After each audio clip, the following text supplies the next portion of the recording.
मुलाकात में आज हमारे साथ है राजस्थान राज्य मानवाधिकार आयोग के माननीय अध्यक्ष जस्टिस गोपाल कृष्ण व्यास साहब। बहुत जाना पहचाना नाम है, वकील रहे, हाईकोर्ट के जज रहे और शायद बहुत कम लोग जानते हैं आकाशवाणी के अच्छे उद्घोषक और लोक गायक भी रहे हैं। व्यास साहब, बहुत स्वागत है आपका। थैंक यू, धन्यवाद आपको। कैसे हैं सर आप? बिल्कुल ठीक हूँ बानू जी। वैसे तो आम दिनों में आपसे मुलाकात करना भी बड़ा मुश्किल काम होता है। आपकी कार्य प्रणाली और आपके कार्य क्षेत्र को देखते हुए बड़ी व्यस्तताएं रहती है। व्यस्तताएं तो जिम्मेदारियां तो सबको निभानी पड़ती हैं, आपकी भी व्यस्तताएं रहती हैं। समय ऐसा है जहां लोगों को अपनी ड्यूटी को समझना पड़ेगा।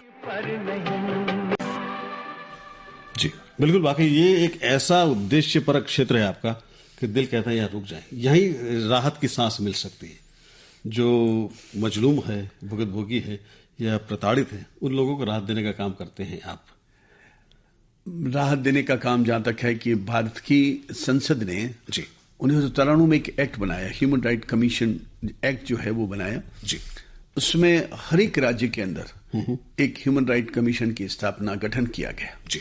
उसमें एक चेयरमैन के पद पर जो है एक अवकाश प्राप्त जो न्यायाधीश होते हैं उनकी नियुक्ति की जाती है जी। और ऐसा कहा जाता है, ऐसा समझा जाता है कि जो लोग छोटे छोटे जिनके समस्याएं हैं, जिनके लिए हर बात के लिए न्यायालय में नहीं जाया जा सकता, लेकिन समस्याएं इतनी जो सामाजिक तौर पर बहुत ही ऐसी होती, गंभीर होती हैं, उनमें कोई व्यक्ति, कोई अधिकारी अपने कर्तव्य का निर्वहन नहीं कर रहा है जी। और समस्या जैसे पुलिस है, पुलिस डिपार्टमेंट में अगर किसी के साथ में एट्रोसिटीज होती हैं या किसी व्यक्ति सामाजिक दृष्टि से किसी के साथ में एट्रोसिटी, अत्याचार वगैरह होते हैं जी, और वो अगर जाके परिवार पुलिस के पास ले जाता है और पुलिस उस पर कार्रवाई नहीं करती है, तो उस संबंध में वो हमें परिवाद भेज सकता है और हम पुलिस से तथ्यात्मक रिपोर्ट मंगाकर जांच करने के बाद उनको निर्देश दे सकते हैं कि इसमें तुरंत कार्रवाई की जाए। यानी कि पुलिस के ऊपर भी पुलिस है आप एक तरह से, ये हुआ?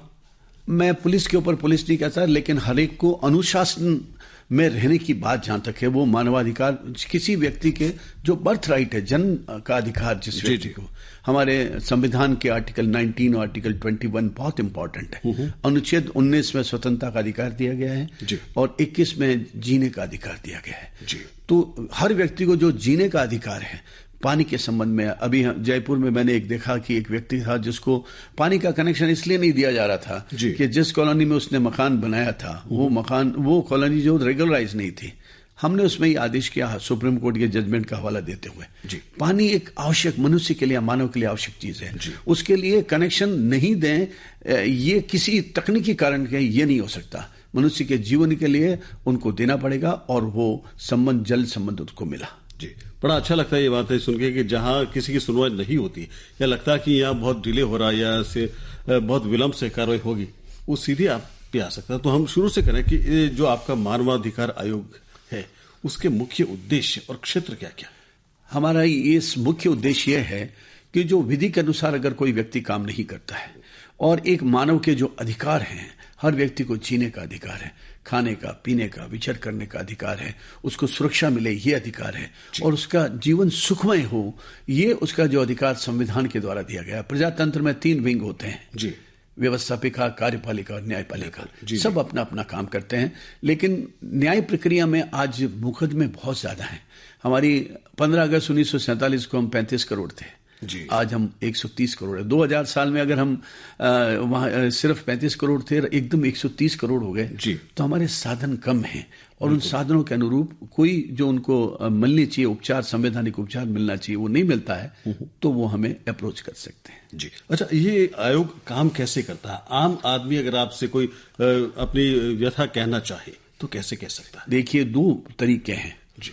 एक तो हमारे स्वयं के ऊपर एक जिम्मेदारी है, हम हर बात का प्रसंज्ञान ले सकते हैं। हमारे सदस्यों को, हमें अध्यक्ष को, हमें ये इख्तियार आते हैं कि हम किसी का भी निरीक्षण कर सकते हैं, हम थाने का निरीक्षण कर सकते हैं। हम कल मैं कारागृह का निरीक्षण करके आया भीलवाड़ा के अंदर जी। उनको खाना से, अगर वो उसके एक मानव के अधिकार हैं, उसने अपराध किया, उसको दंड मिलेगा जी। वो जुडिशियल कस्टडी में रहेगा जी। लेकिन उसको खाने का, उसकी व्यवस्था पूरी हो रही है या नहीं हो रही है, ये देखते हैं। तो वहां 365 मैंने इनमेट्स देखे जो अंदर थे। 14 लेडीज भी थी, बच्चे, 1-2 बच्चे के साथ में भी थी। लेकिन हमने सबसे पहले रसोई में जाकर के ये देखा कि उनको खाना कैसे मिलता है। अच्छा। अगर उनको खाना सही नहीं मिलता है तो अंदर वो कैसे जिएंगे। मैं सब यहाँ थोड़ा रोकना चाहूंगा। हाँ। ये खाना कैसे मिलता, क्या आप खुद स्वयं टेस्ट करके देखते हैं? बिल्कुल, मैंने टेस्ट किया।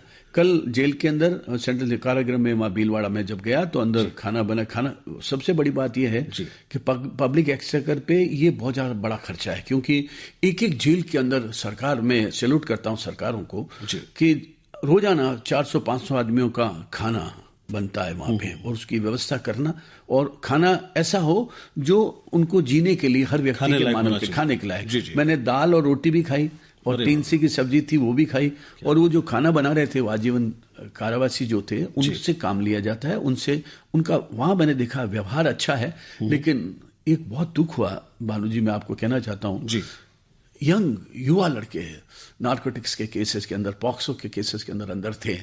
दुख ये हुआ कि आने वाली जनरेशन क्या करेगी, किस ओर जा रही है। ये मानव के दिल पे एक तीर की तरह लगने वाली बात है। तो मैंने उनको एक छोटा सा भाषण भी दिया, लेकिन देना वो सीख शरीर उपजे दिया लगे दाम, ये मारवाड़ी की अपनी कहावत है। हम तो जो व्यक्ति खुद समझेगा उसका ही जीवन अच्छी तरह चलेगा। मैंने उनको कहा, भैया तुम आज यहाँ बैठे हो, तुम्हारे घर पे माँ बाप बैठे हैं, वो क्या सोच रहे होंगे, समाज में उनकी प्रतिष्ठा कितनी कम हो रही है। उन्होंने खूब कुछ तो नीचे मुंह उन्होंने झुका करके बात की। ऐसा लगा कि वो सचमुच गिल्टी हैं, लेकिन क्या करें, आजकल रोजगार की भी कुछ कमी है इसलिए।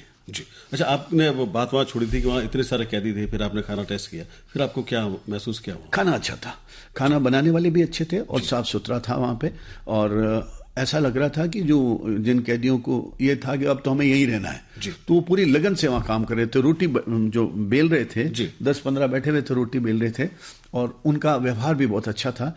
कुछ गंभीर अपराध करने वाले लोग होते हैं इसमें, लेकिन उनके साथ भी अगर मानवता के रूप में व्यवहार किया जाए तो हो सकता है सुधारात्मक रवैया अपनाने से वो सुधर जाए और अपना जीवन आगे चला सके। अच्छा, क्या ये आप अपनी टिप्पणी या सुझाव भी दे सकते हैं कि इनके व्यवहार में ऐसा बदलाव करने के लिए आप ऐसा काम कीजिए या बदलाव ये कीजिए? बिल्कुल, हम ये तो हमारा मानवता से संबंधित हमारा कोई जुरिस्डिक्शन नहीं है। पूरे राजस्थान के अंदर हम कहीं पे भी जा सकते हैं, हमारी कोई सीमाएं नहीं है, लेकिन हमारी भी कुछ सेल्फ सीमाएं हैं। हम एडजुडिकेशन नहीं कर सकते, किसी को सजा देने का काम न्यायालय जाने, साक्ष्य के आधार पे उसका साक्ष्य का अवलोकन करके वो करे, न्यायालय करे। हम हमारी कितनी लिमिटेशन है, हमारी सीमाएं क्या है, उसमें रहकर काम करते हैं। मानव के जीवन को चलाने के लिए, मानव के लिए क्या आवश्यकता है, इन बातों को हम देख सकते हैं, अधिकारियों को निर्देश दे सकते हैं, और हमारी अनुशंसा होती है, हम सरकार को अनुशंसा करते हैं। यानी कि संवेदनाओं और कानून का मिश्रित रूप है ये मानवाधिकार आयोग। हाँ, ये आवश्यक इसलिए है कि हर बात के लिए न्यायालय में नहीं जाया जा सकता, हर बात के लिए छोटी छोटी। अब आप देखो, एक बच्ची, उसने हमारे यहाँ एक केस किया। मैं स्कूल जाती हूँ तो स्कूल के अंदर रास्ते के अंदर जो है कुछ व्यक्तियां कसते हैं लोग। मैंने इस छोटी सी बात के लिए मैंने पिताजी माताजी को भी कहा, उन्होंने भी जाके लेकिन ये ऑफेंस क्या है, ये ऑफेंस उसको एक सुरक्षा उसको प्रदान करनी है। तो उसके संबंध में हमने तुरंत नोटिस जारी किया। नोटिस जारी करने के बाद में संबंधित थाना प्रभारी को जब वो हमारे सामने तथ्यात्मक रिपोर्ट लेके आया तो उसने सबसे पहले आते ही कहा कि हमने कार्रवाई कर दी है, जो जो तथ्य उसने लिखे उसको सुरक्षात्मक। तो एक सिर्फ एप्लीकेशन में हमारे नोटिस, तथ्यात्मक रिपोर्ट जांच करने का कहने के ऊपर भी लोग काम करते हैं। अच्छा, आम आदमी को शिकायत करना चाहे या आपको अपने दुख या व्यथा कहना चाहे तो कैसे कह सकता है? हाँ, वो हमने आईडी, हमारे यहाँ एक आईडी है हमारी, जिसमें वेबसाइट पे अपनी इन्फॉर्मेशन वो कंप्लेंट भेज सकता है, और उस कंप्लेंट पे उसको वहाँ आने की कोई ज़रूरत नहीं, उसको इन्फॉर्मेशन। अब हम ऐसा एक हमने प्रोग्राम शुरू किया है जो 1 महीने के अंदर शुरू करने जा रहे हैं। सारी इन्फॉर्मेशन, क्या आदेश आज हुआ उसकी इन्फॉर्मेशन भी उसको मिलेगी, और जो उसकी कंप्लेंट आती है उसको बाकायदा फाइल में दर्ज होती है, उसके नंबर होते हैं, उसकी इन्फॉर्मेशन हम वापस वेबसाइट में उसको दे, और आदेश की प्रति भी हम उसको प्रेषित करते हैं, जो अंतिम आदेश हम देते हैं। हम अनुशंसा कर सकते हैं। मैं एक छोटा सा बताना चाहता था कि एक थोड़े दिन पहले की बात है कि जयपुर के अंदर एक पार्क है, उस पार्क के अंदर एक करंट लगने से एक बालक की मृत्यु हो गई। तो हमने टीवी की न्यूज के ऊपर मैंने संज्ञान लेकर के और नगर निगम को बुलाया और नगर निगम के अधिकारियों को बुलाया। नगर निगम के अधिकारी आए और उन्होंने बताया कि ये ठेका हमारा दिया हुआ है, हमारे कॉन्ट्रैक्ट दिया हुआ है, उसकी निविदाओं के आधार पे वो लोग उसको ठीक करते हैं। हमने उनको इनके खिलाफ एक्शन लिया है और उसके बाद हमने सबको सुनने के बाद उसको 5 लाख रुपए की क्षतिपूर्ति देने के लिए निर्देशित किया और यह कहा कि हम अनुशंसा करते हैं कि एक माँ जिसका 10 वर्ष का बच्चा सार्वजनिक पार्क में गया, सार्वजनिक पार्क में संविधान में ये इंस्ट्रूमेंटल स्टेट की इंस्ट्रूमेंटलिटी होती है, नगर पालिका स्वायत्त शासी संस्थाएं वो अपना कार्य करती हैं। तो ये अच्छा एनवायरनमेंट देना पर्यावरण के लिए, ये हवा के लिए, पानी के लिए, छोटा बच्चा पार्क में तो जाएगा। तो मुझे ऐसी आशा है कि हमारी अनुशंसा पे गौर किया जाएगा और उसको ये राशि दी जाएगी। जी अच्छा, कोई आपके यहाँ केस दर्ज करवाता है, अपनी बात कहता है, तो उसको कोई फीस जमा करानी पड़ती? बिल्कुल नहीं, कोई एक भी पैसा नहीं। आप तो फीस की बात कर रहे हैं, मैंने मेरे मोबाइल नंबर भी दे रखे हैं। अगर कोई व्यक्ति मुझे अब मेरे मोबाइल के ऊपर भी अगर अपनी कंप्लेंट भेजता है तो उसको मैं हम दर्ज करके कॉग्निजेंस तो हम अखबार की कटिंग्स के ऊपर लेते हैं, कॉग्निजेंस हम टीवी की न्यूज के ऊपर लेते हैं। अगर कोई ऐसा हो तो हम जरूर उसके ऊपर कार्रवाई करते हैं। जी अच्छा, वैसा साहब आपकी व्यस्तता इतनी रहती है तो आपके जो शौक है खुद के गाने के हैं, अच्छा बोलने का, अच्छा साहित्य पढ़ने का है, अच्छे विचार आप अक्सर मंच से देते रहते हैं, तो ये गाने का जो शौक है आपका, क्योंकि आप चूंकि लोक गायक रहे हैं और अभी भी अच्छा गाते हैं, तो ये कैसे पूरा होता है फिर बीच में? गाना गाने के लिए किसी की मतलब समय तो गाते रहते हैं। जो खाना खाते हैं तो भी गा लेते हैं। अब खींचड़ा गाना है राजस्थानी का, बैठे बैठे खींचड़ा भी, बाजरिया थारो खींचड़ो गला गिर घणो सवाद, और कई बार कोई भी गाना होता है वो बैठे बैठे गा सकते हैं अपन। चिरमीरा डाला हमारी चिरमीरा डाला चार वारी जाऊं चिरमी ने, ये सारे सामाजिक सॉन्ग्स हैं जिसको हम बैठे बैठे गा सकते हैं। जी श्रोताओं को ये भी बता दें कि आपकी माता जी फतेह कुमारी व्यास साहिबा भी लोक गायिका रही और मारवाड़ कोकिला की उपाधि से नवाजी गई है। व्यास साहब, हम चाह रहे थे कि आपका गाया, अभी जो बाबा का मेला चल रहा है, एक अच्छा सा भजन हम सुन लें। हाँ जरूर। अजमल जीरा का